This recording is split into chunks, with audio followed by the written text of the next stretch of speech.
Olá! Sejam todos bem-vindos ao nosso canal no YouTube. Se você não é inscrito, se inscreva, deixe um comentário, curta e compartilhe. Mensagem com o pastor Abraão Melo. Deus abençoe você. Prazer imenso poder estar aqui, David, Marcos, Thiago, uma rádio de referência aqui na nossa cidade, nessa programação tão bonita, tão profunda, que toca a alma dos corações, através da internet, através do link, Deus quiser, através do sinal em todo o estado do Rio de Janeiro. Nós temos fé nisso. Mas tem uma passagem que mexe muito com o nosso coração, está em Lucas capítulo 7, versículo 11, quando Jesus ele vai até uma cidade chamada Naim, e ali ele se encontra, com um cortejo fúnebre. Lucas 7, quando a Bíblia relata isso, é um relato muito marcante, porque você vê Jesus encontrando-se com uma pessoa em que ela está em um estado já de vulnerabilidade muito grande, porque é uma pessoa que estava perdendo. E convenhamos, o ser humano ele não vem preparado de berço para perder. Perder é algo muito difícil, seja alguém, um espaço, uma oportunidade, um tempo precioso que não se podia perder.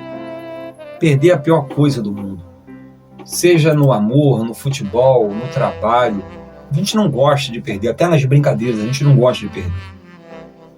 Jesus, ele é tão extraordinário que ele dedicou o seu ministério a pessoas que estavam perdendo, ou pessoas que até mesmo se perderam ao longo do caminho.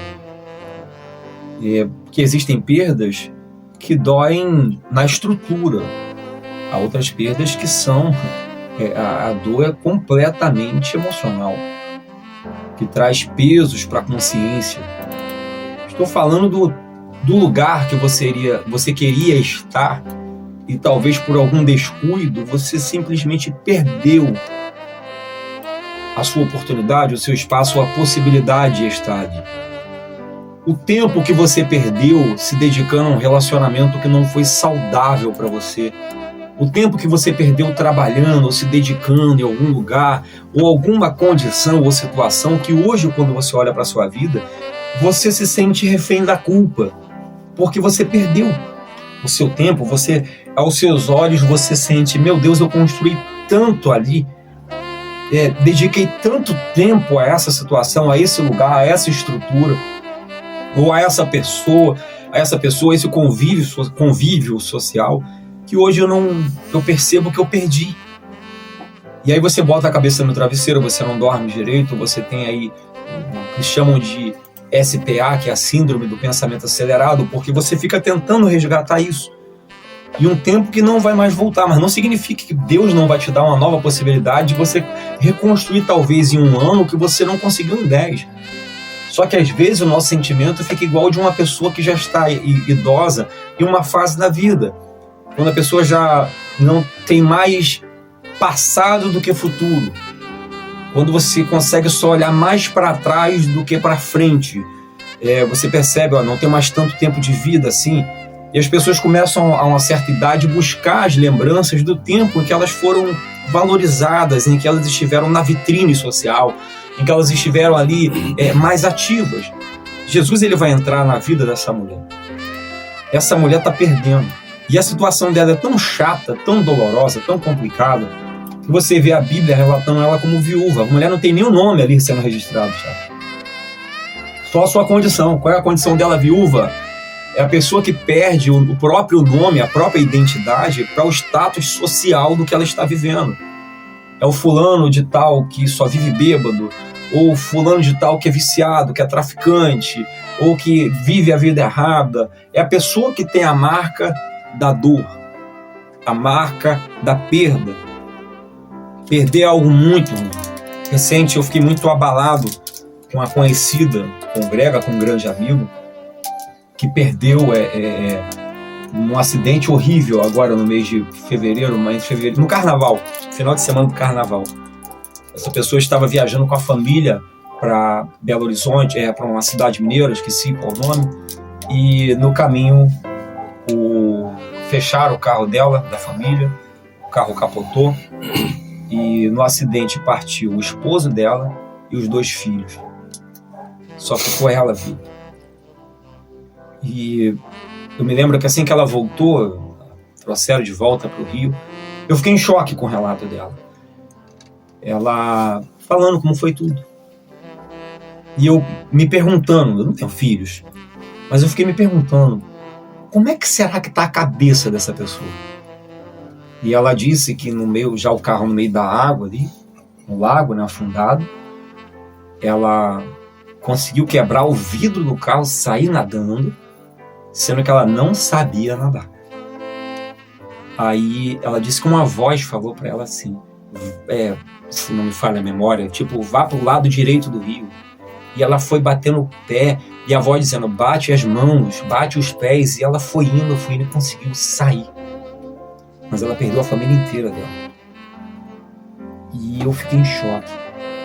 Quando ela me disse uma coisa, ela, em todo tempo, eu vi a mão de Deus comigo. É óbvio que a pergunta vem, mas você perdeu o teu esposo e seus filhos. E você está dizendo para mim que você viu a mão de Deus em tudo. É a pergunta humana, falha e miserável que nós somos. Porque a gente só consegue ver Deus quando tudo dá certo, quando as coisas caminham conforme nós queremos. Então, as pessoas vão nos rotular pelo momento que nós estamos vivendo. Essa mulher é viúva porque perdeu o seu marido. E agora ela perdeu o filho. Olha que coisa. Olha o problema que Jesus vai embarcar nele. Jesus olhou para... É muito delicado. É o paralítico do tanque de Betesda. É o cego de Jericó. É gente que não tem nome. Diferente de um Lázaro. Lázaro, você tem um nome para chamar. Lázaro, vem para fora. Mas o paralítico do tanque de Betesda, sabe, o cego de Jericó, o coxo da porta do templo de Atos 3, tem estruturas que já fazem parte do que nós somos. Jesus vai entrar nesse, e Jesus gosta, ele é maravilhoso, ele gosta de entrar nesses problemas. E é onde que a gente encontra um choque com a realidade de hoje. As pessoas querem tirar Jesus de muitos lugares que, se ele estivesse andando entre nós, ele entraria com toda a força. Os lugares que Jesus entrava há 2000 anos trariam um escândalo para a igreja atual, para a tradição. Porque Jesus não se importava, há muitos anos não se importava com o pensamento coletivo. Ele tinha que resolver o problema. Eu nunca vou esquecer o relato, sem citar, há 28 anos, inclusive, 30, uns 26 anos, de um pastor que chegou aqui na localidade e ele, muito fera na música, músico das mãos brilhantes mesmo. E aí eles começaram um projeto aqui, uma igreja, e ele começou a rodar a região. Que ele ouviu dizer que aqui era um lugar rico em música, sempre foi, né? E ele começou a rodar o bairro. Falar assim, poxa, falaram que tinha um baixista tal, um tecladista tal, um guitarrista tal, que era daquela igreja ali tal. Onde o cara tá? Ah, o cara tá tocando em tal lugar. Onde é que é isso? Ah, é uma choperia que tem aqui, toca música ao vivo à noite. Meu irmão, esse pastor ia lá, olha só. Ele ia lá, sentava no meio da galera bebendo cerveja, ele pedia o refrigerante dele. E ficava olhando. Quando terminava o show do cara, ele chegava perto e falava, ó, vim aqui pra te ouvir, vim aqui pra te ver. Sou pastor tal e tal. O músico ficava em choque. Falou assim, vim aqui pra te ver. Mas por quê, pastor? Não, você é um talento de Deus. E todo um trabalho de recuperação, e começou a resgatar um monte de músicos afastados, que a pressão religiosa estava condenando pela ausência, né? Tá vendo? O diabo entrou e tal. E o camarada entendeu que Jesus, irmão, para ir atrás do problemático, ele tinha que cair para dentro do problema. O problema é que os anos passaram e nós tiramos Jesus do problema. Colocamos Jesus em uma posição e que as coisas são meio que... né? Nós selecionamos o que pode chegar a ter Jesus hoje. Hoje o que muitas pessoas fazem, a religião faz, a religiosidade que habita em alguns, independente de ser cristão, evangélico, católico, seja qual for, nós criamos um bloqueio tão grande para o ser humano chegar a Jesus, que não está muito diferente do que os religiosos faziam há 2000 anos, proibindo paralíticos, prostitutas, pessoas deficientes, pessoas excluídas da sociedade de acessarem o templo. Jesus, ele é assim. Se não tem templo, tem rua. É João Batista. Se eu não tenho um templo onde eu deveria ser o sacerdote, já que eu não tenho, eu vou fazer no deserto, sem parede. Jesus simplesmente ele vai para Naim.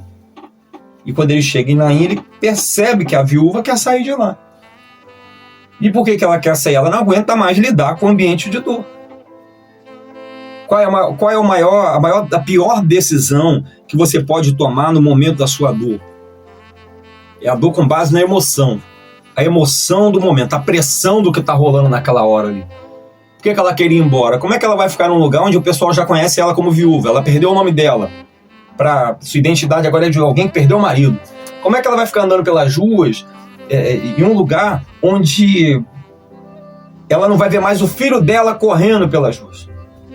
Vai ficar ali para quê? Eu vou embora. Se eu perdi tudo que eu amava já não está mais aqui, é hora de eu ir embora. O problema é esse, é quando as nossas decisões dominam as nossas razões. Nós geramos um impulso com a decisão errada e para qualquer destino. Só que o problema é que você não resolver a dor, o problema interno, você vai implodir uma hora. Por isso tem muitas pessoas que às vezes ficam em depressão e no fundo, quando começa a ter pensamentos até suicidas, um tema muito delicado esse, assunto difícil, só que às vezes você vai conversar com um psicólogo, com um cientista ou um psicanalista, ele vai te dizer algo muito semelhante, de que às vezes a pessoa, quando esse pensamento vem, primeiro, na verdade, a pessoa está querendo eliminar a dor que ela está sentindo, não é, por assim dizer, a própria vida. É óbvio que o crescimento da depressão e tantas questões, a ansiedade, já fazem a pessoa tomar a pior das decisões a longo prazo. E a gente ora para que esse espírito seja repreendido na vida de todos que nós conhecemos em nome de Jesus. Mas ela tomou uma decisão. E quantas vezes na vida a gente perdeu o nosso lugar, o nosso espaço, porque fomos emocionais? Eu tenho que ir embora porque eu preciso ir embora porque eu já não suporto mais. Quando ela se preparou para sair, Jesus caiu para dentro do problema. Jesus parou na porta da cidade e falou: daqui você não passa. Não vai rolar você sair daqui. Não tem como. Por quê? Vem caravana da vida, caravana da morte. A Bíblia fala que Jesus está acompanhado de discípulos, está acompanhado de multidão. Discípulos e multidão, a mulher só tinha multidão para provar que existe uma diferença entre multidão e discípulos. Porque a multidão, se você fala, suponhamos, aconteceu um acidente ali na esquina, vai a multidão para lá, daqui a pouco alguém 2 minutos depois, ali na outra esquina aconteceu um outro acidente, a multidão que estava no primeiro já foi pro segundo. Aí mataram o outro na outra esquina, a mesma multidão que estava no primeiro acidente e foi pro segundo, vai correr para ver o morto. E se alguém apitar no final, estão dando bolo de graça na outra, você vai ver que a multidão que estava no acidente, na morte, em tudo, vai para qualquer movimento. A multidão não se importa com o que está acontecendo. Já o discípulo não, ele faz jejum com você, ele está perto de você, ele semeia com você, ele acredita junto com você. Essa mulher não tinha isso. Às vezes nós não crescemos, ou nós tomamos as decisões piores na nossa vida, é por conta do nível de pessoas que está à nossa volta. Isso não é um evangelho de revanchismo. O evangelho coloca um contra o outro e torna as coisas muito seletivas. Não é bem por aí. Mas nós temos que ser seletivos sim, no tipo de pessoa que nos orienta, no tipo de pessoas que nós paramos para ouvir, que nós paramos para conversar, que nós paramos para desabafar. Se você está passando por uma depressão ou um problema sério na tua alma, tu vai sentar na mesa de um bar para conversar com a pessoa, para pedir conselho? O camarada está ali bebendo, já se influenciando para poder tentar esquecer um monte de coisa. O melhor conselho que ele vai te dar é um copo de bebida. Então,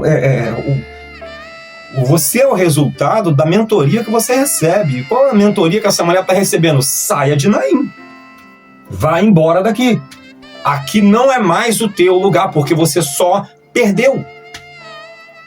Então, nós precisamos entender, já caminho para terminar, que a fase da vida difícil para a gente é essa, de nós entendermos que nem sempre sair é a melhor decisão.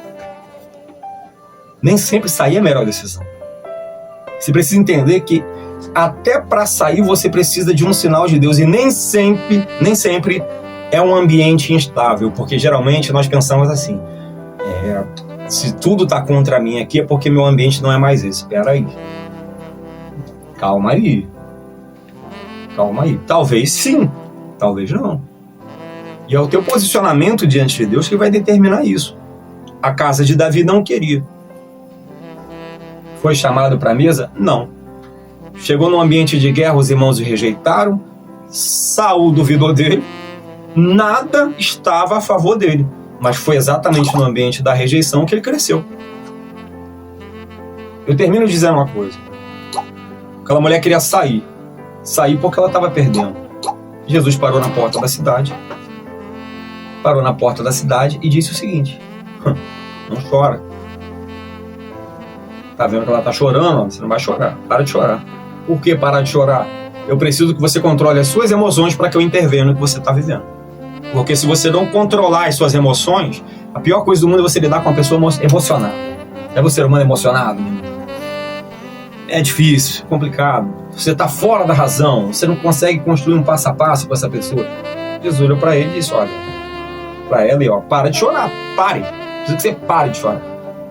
Quando ela parou de chorar e passou a ignorar o que estava atrás dela e começou a olhar só para ele, aí vem Jesus e começa a fazer o que tem que ser feito. Às vezes a gente precisa fechar os nossos ouvidos para o que está à nossa volta, porque a estrutura que nós estamos não vai acreditar no que nós acreditamos. É difícil. É aquele sonho insano. Poxa vida, tanto sonho para a pessoa ter, né? Ela quer ter uma rádio. Tanto sonho pro cara ter, o cara quer ter, não sei, quer ser comentarista de futebol, quer ter uma moto, quer ter isso, quer ir para tal lugar, quer viajar, tanto sonho, quer ser palestrante, quer ser cantor, quer ser médico, advogado, tantos sonhos, e as pessoas, elas não entendem o que nós carregamos por convicção, por propósito. O sonho que Deus te dá é um propósito. E existem coisas que você percebe que podem acontecer na sua vida, que vão transformar a vida de outras. Aquela mulher precisava ir embora, na cabeça dela.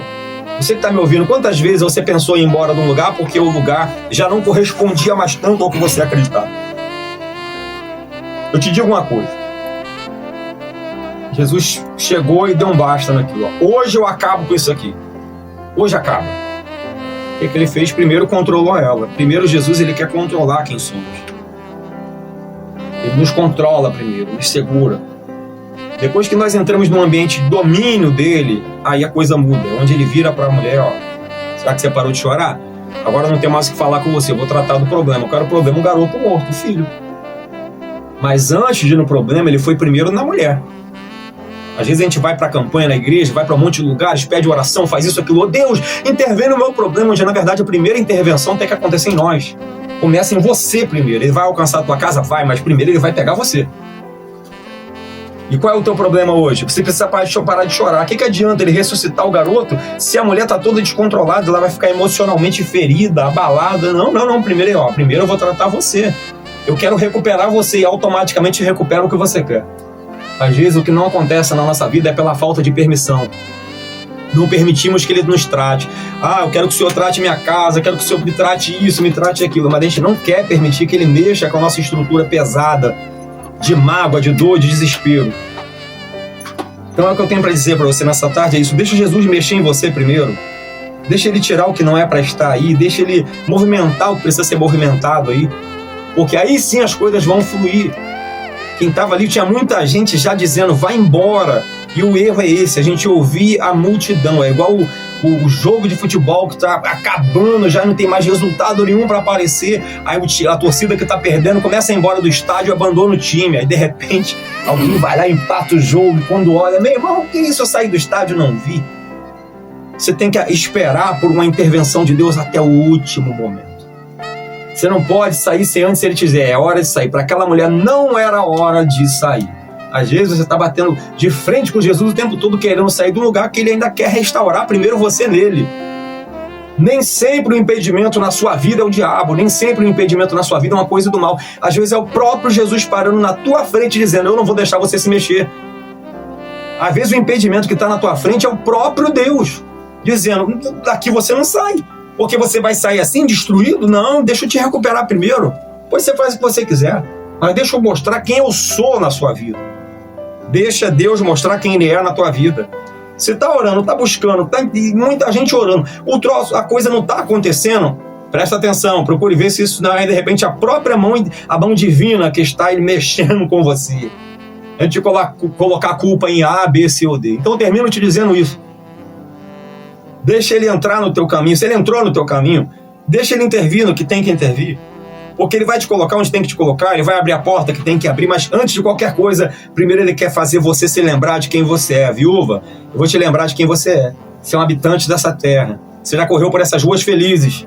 Feliz da vida. Eu vou te lembrar quem você é. Você é essa aqui. Agora toma teu filho de volta. Ressuscita o garoto e entrega ela de volta.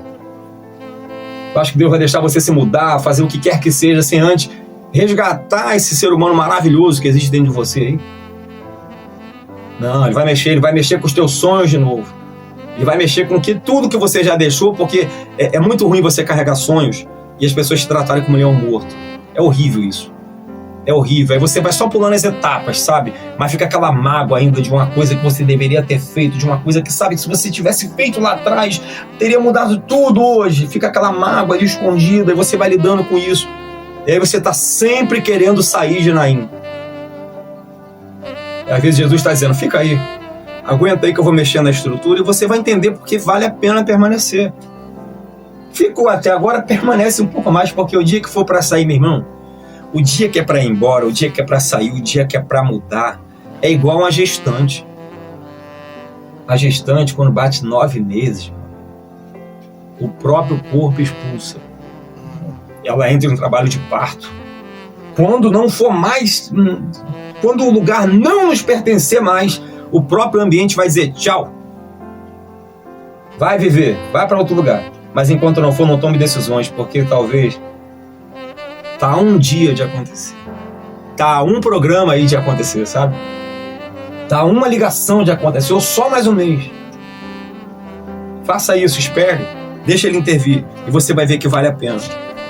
Você vai ver que quando ele vem para dentro do problema, ele vem para resolver, não vem para perder tempo. Jesus nunca perdeu tempo, no passado, no presente ele não vai perder, e nem no futuro. Deus te abençoe, Deus abençoe meus amigos, Max, David, Thiago, Deus abençoe a todos que nos ouvem, em nome de Jesus.